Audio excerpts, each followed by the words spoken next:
दोस्तों इमेजिन करो कि रमेश एक 20 साल का लड़का है जिसने अभी अभी कहीं से 1 करोड़ की लॉटरी जीती है। रमेश एक स्मार्ट लड़का है और उसने ये भी सुना हुआ है कि ज्यादातर लॉटरी जीतने वाले लोग कुछ सालों में ही अपनी लॉटरी का सारा पैसा गवा देते हैं। इसलिए रमेश डिसाइड करता है कि वो इन सारे पैसों को एक सेफ में रखेगा और रिटायरमेंट तक उन्हें खर्च नहीं करेगा। दोस्तों रमेश का डिसीजन सुनने में काफी स्मार्ट लगता है ना?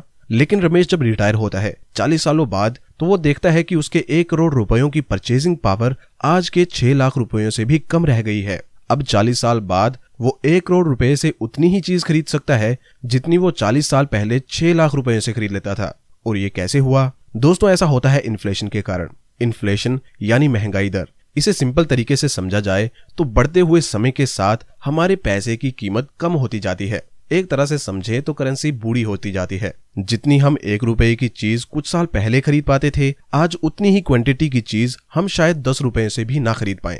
दोस्तों इन्फ्लेशन हर देश की अलग अलग होती है, तो हमारे देश में ये इन्फ्लेशन हिस्टोरिकली 6 to 7% से बढ़ती आई है और रमेश के एग्जाम्पल में मैंने इसे 7% रखकर कैलकुलेट किया था। दोस्तों मैं इन्फ्लेशन के बारे में आपको इसलिए बता रहा हूँ क्योंकि ज्यादातर लोग इस बढ़ती इन्फ्लेशन से अनजान होते हैं और 5 से 7% का रिटर्न लेके खुश हो जाते हैं कि मेरा पैसा तो बढ़ रहा है, लेकिन असल में आपका पैसा दिन पर दिन अपनी वैल्यू लूज कर रहा है।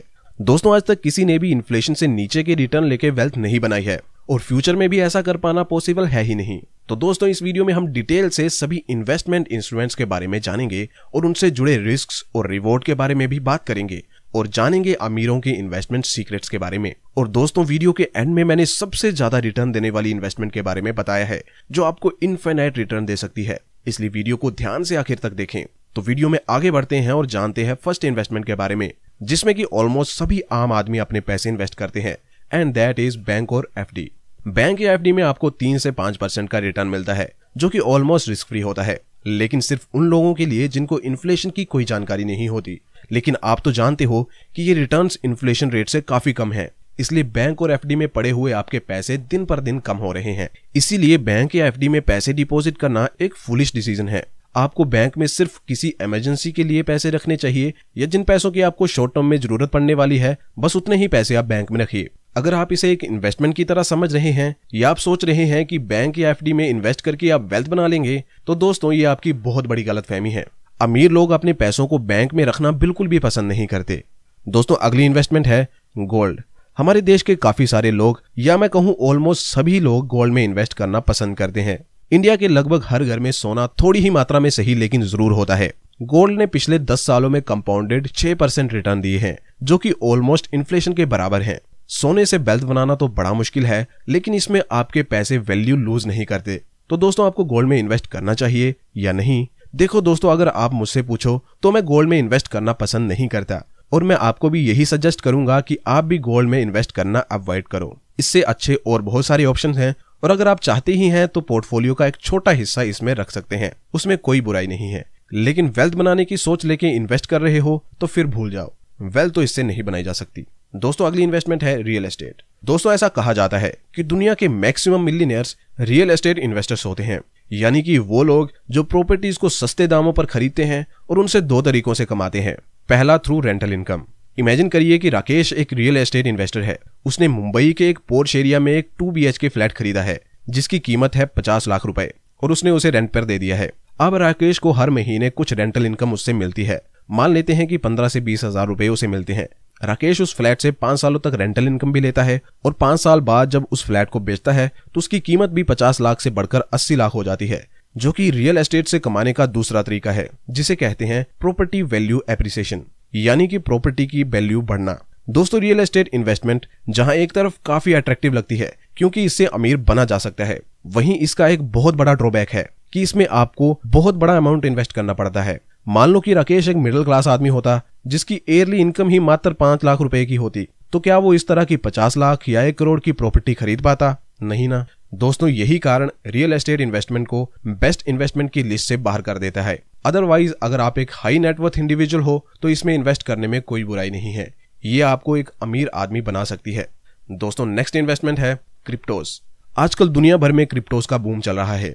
दुनिया क्रेजी हो रही है बिटकॉइन जैसे क्रिप्टोस के अविश्वसनीय रिटर्न देख के, क्योंकि अगर किसी ने भी बिटकॉइन में सिर्फ 22,000 रुपए इन्वेस्ट किए होते 2015 में तो आज वो लगभग 31 लाख रुपए बन गए होते और इसी बीच बिटकॉइन का प्राइस मैक्सिमम 48 लाख रुपए तक भी गया था। ऐसे ही और भी बहुत सारी क्रिप्टो करेंसीज ने लोगों को मोटे रिटर्न्स दिए हैं और बहुत सारे न्यू बिलियनर्स भी ऐड हुए हैं बिलियनर्स लिस्ट में क्रिप्टोस की वजह से। लेकिन क्रिप्टोस का सबसे बड़ा ड्रॉबैक ये है कि एक हाईली वोलेटाइल इन्वेस्टमेंट है, यानी कि इसके रेट काफी फ्लक्चुएट होते रहते हैं। कभी 10-20% टूट जाते हैं एक ही दिन में, तो कभी 20-30% चढ़ भी जाते हैं। Recently in April 2021 bitcoin 53% crash हुआ था और इस क्रैश की वजह से सिर्फ एक हफ्ते में क्रिप्टो इन्वेस्टर्स की $1 ट्रिलियन की इन्वेस्टमेंट देखते ही देखते साफ हो गई। क्रिप्टो एक बहुत ही नई इन्वेस्टमेंट है और इसका फ्यूचर प्रेडिक्ट कर पाना बहुत मुश्किल है, लेकिन फिर भी ये वर्थ है एक चांस लेने के, इसलिए इसमें इन्वेस्ट किया जा सकता है, लेकिन सिर्फ उतना ही अमाउंट जिसके जाने से आपको बिल्कुल फर्क ना पड़ता हो, आपके लाइफस्टाइल में कोई चेंज ना आता हो और मोस्ट इंपोर्टेंटली आपका पीस ऑफ माइंड बना रहना चाहिए। अगली इन्वेस्टमेंट है म्यूचुअल फंड्स। म्यूचुअल फंड्स आपको इजीली 12 से 15% का रिटर्न दे सकते हैं अगर आप अपने पैसे को लंबे समय के लिए इन्वेस्टेड रहने देते हैं तो। ऐसा नहीं कि साल 6 महीने में ही आप इतने रिटर्न्स की उम्मीद लगाने लगे। कम से कम आपको 5-10 सालों के लिए अपने पैसे को इन्वेस्ट करना चाहिए, तभी आप एक हैंडसम रिटर्न देख पाएंगे। शॉर्ट टर्म में काफी सारे उतार चढ़ाव देखने मिल सकते हैं, लेकिन एक अच्छा फंड आपको 12 से 15% का रिटर्न देके ही जाएगा in the long run. Mutual funds का एक ड्रॉबैक ये होता है कि आपको इसके लिए फंड मैनेजमेंट फीस देनी पड़ती है। जैसे कि आपको पता है कि आपके पैसों को मैनेज करने और उन्हें सही जगह निवेश करने के पीछे एक फंड मैनेजर का हाथ होता है, तो जाहिर सी बात है कि वो कुछ फीस भी चार्ज करेगा। तो ये फीस आमतौर पर 2 से 3% की होती है, जो कि आखिरकार आपको ही पे करनी होती है और इससे फिर आपके रिटर्न्स पे अफेक्ट पड़ता है। आपका ओवरऑल रिटर्न कम हो जाता है। जैसे कि अगर आपको 13% रिटर्न मिला है, जिसमें से 3% आपको फंड मैनेजमेंट फीस पे करनी पड़ रही है, तो आपका फाइनल रिटर्न बस 10% ही रह जाएगा, which is not a good thing. इसीलिए रिच लोग अपना बहुत कम या नामात्र पैसा म्यूचुअल फंड में निवेश करते हैं। इससे बेहतर ऑप्शन है कि अपने पैसों को इंडेक्स फंड में निवेश किया जाए। इंडेक्स फंड से भी आप 12 से 13% रिटर्न ले पाएंगे और इसमें आपको कोई फीस भी पे नहीं करनी होती, क्योंकि इसमें फंड मैनेजर का कोई काम नहीं होता। खैर, इंडेक्स फंड्स को अच्छे से किसी सेपरेट वीडियो में समझेंगे। ये वीडियो ज्यादा लंबी हो जाएगी अगर इसमें इंडेक्स फंड के बारे में बात करी गई तो। दोस्तों, अब जिस इन्वेस्टमेंट के बारे में मैं बात करने वाला हूं, इसे किसी भी हाल में आपको मिस नहीं करना है। यही वो इन्वेस्टमेंट है जिसने आज तक दुनिया भर में इन्वेस्टर्स को सबसे ज्यादा वेल्थ बना कर दी है, और ये इन्वेस्टमेंट है स्टॉक्स। दुनिया के टॉप 100 रिचेस्ट लोगों में से 90% से ज्यादा लोग इसी से अमीर बने हैं, यानी कि स्टॉक मार्केट की वजह से ही अमीर बने हैं। आप पूछेंगे कि कैसे? दुनिया का सबसे अमीर आदमी इलोन मस्क तो एक बिजनेसमैन है, ना कि स्टॉक इन्वेस्टर। लेकिन दोस्तों, इलोन मस्क की जितनी भी नेटवर्थ है, सारी की सारी स्टॉक मार्केट की बदौलत है। कैसे? आइए जानते हैं। इलोन मस्क की 2 लिस्टेड कंपनीज हैं, स्पेसएक्स और टेस्ला, जिसमें कि टेस्ला की वैल्यूएशन है $800 बिलियन और स्पेसएक्स की है $100 बिलियन। और इलोन मस्क की इन दोनों कंपनियों में हिस्सेदारी है 17% टेस्ला में और 48% स्पेसएक्स में।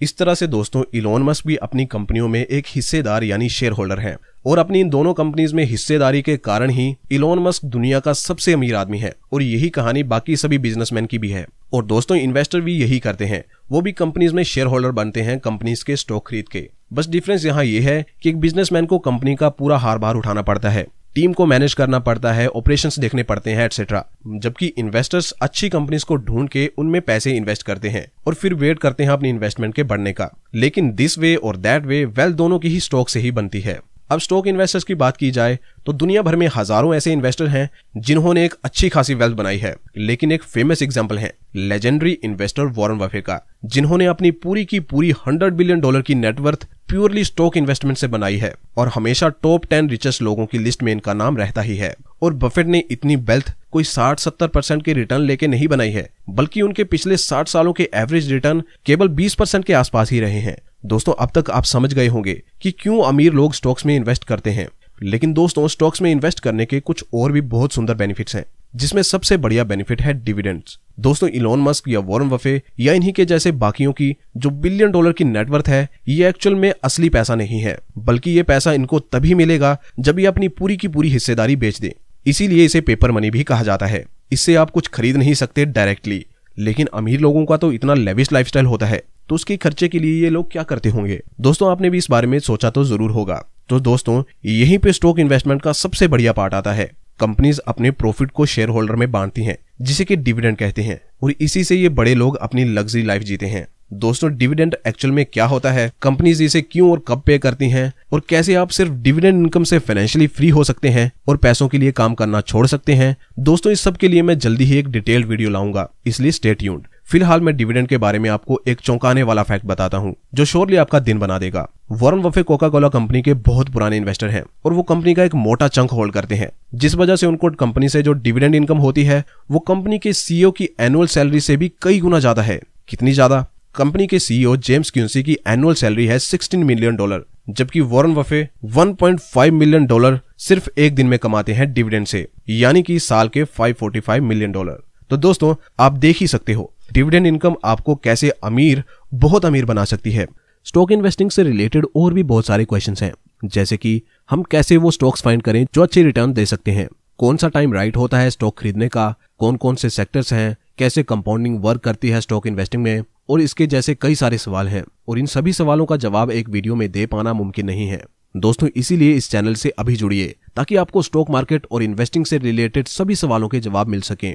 फिलहाल उस एक इन्वेस्टमेंट के बारे में जान लेते हैं जो आपको इनफाइनाइट रिटर्न दे सकती है, और वो इन्वेस्टमेंट है इन्वेस्टमेंट इन योरसेल्फ। खुद में इन्वेस्ट किया एक एक पैसा आपको उतना रिटर्न दे सकता है जितना और कोई इन्वेस्टमेंट नहीं दे सकती। वॉरेन बफेट को भी जब पूछा गया कि उनकी सबसे प्रॉफिटेबल इन्वेस्टमेंट कौन सी है, तो उन्होंने भी यही कहा कि वो $1000 जो उन्होंने डेल कार्नेगी का कम्युनिकेशन स्किल का कोर्स खरीदने के लिए इन्वेस्ट करे थे। दोस्तों अगर आज वॉरेन बफेट अपनी पूरी की पूरी नेटवर्थ गंवा देते हैं तो क्या आपको लगता है कि वो दोबारा बाउंस बैक नहीं कर पाएंगे? ऑब्वियसली वो दोबारा से कुछ ना कुछ करके वेल्थ बना लेंगे, क्योंकि उनके पास उनकी वेल्थ से भी ज्यादा इंपॉर्टेंट चीज है और वो है उनका एक्सपीरियंस और एक्सपर्टीज। इसीलिए दोस्तों बेस्ट इन्वेस्टमेंट है खुद के नॉलेज और स्किल्स को डेवलप करने के लिए इन्वेस्ट करना, फिर चाहे बुक्स खरीद के या कोई कोर्स खरीद के आप अपना नॉलेज बढ़ाएं, लेकिन ये आपको करना ही होगा। दोस्तों हमारा भी यही प्रयास है कि हम आपको फाइनेंशियली इतना नॉलेजेबल बना दें कि आपको कोई पेड कोर्स खरीदने की जरूरत ना पड़े, इसलिए जल्द से जल्द हमारे चैनल से जुड़ें। आई होप दोस्तों वीडियो से आपको इन्वेस्टमेंट के बारे में बहुत कुछ सीखने को मिला होगा और अब तक आप ये डिसाइड कर पाए होंगे कि आपको कहाँ इन्वेस्ट करना है और कब इन्वेस्ट करना है। मैंने तो बता दिया कि रिच लोग अपना पैसा कहाँ इन्वेस्ट करते हैं। अब आप रिच बनना चाहते हैं या नहीं ये सोलली आप पर डिपेंड करता है। मेरी तरफ से आप सबके लिए वेल विशेस हैं और होप आप आने वाले समय में एक अच्छी वेल्थ बनाएंगे और एक कामयाब इन्वेस्टर बनेंगे।